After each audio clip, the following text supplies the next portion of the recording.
So I saw this thing over the weekend where there was a video of some individuals burning books, and then somebody said, "Oh, they're burning Bibles," and then somebody said it was Antifa, and somebody said it was here, and I'm like, "Whoa, whoa, whoa! Like, hold up! Like, let's really figure this out. Like, is it really Antifa? Are they really Bibles?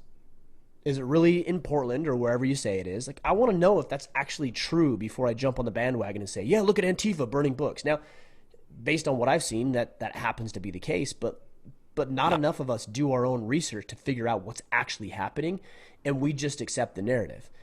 And that narrative could have been accepted or communicated from either side of the aisle, and whoever shared the story could wrap their own narrative around it, and then whatever side of the aisle that you sit on, you could just potentially buy into that without ever doing your own research. So I think we ought to just take a pause when we hear things, when we see things, take a step back, regardless of what side of the aisle you sit on, and ask yourself, hold on, did Trump really say that? Hold up, is Biden really on the cognitive decline, or is that a ploy from the right side of the aisle to make him out to be a dunce? Like, let me figure it out. Like, let me do some research and really figure it out on my side. Yeah. That's what we ought to do more of. We just don't do enough of it. We just accept it as truth Yeah. when we see it.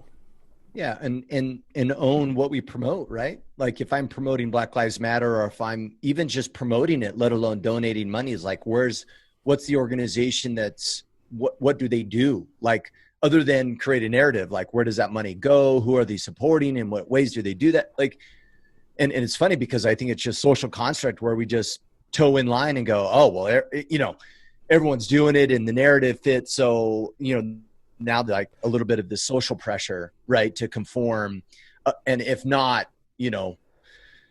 Lord forbid, you get demonized for not towing in line, and you know what I mean? And then there's this other narrative that gets created for when you don't support something. It's really interesting. In fact, on a related note, from a social perspective, I find this very, very interesting, is look what happens by making and I'm not saying this is necessarily bad, but I just think it's interesting to consider, is by making masks and the spread of COVID a social and group focus.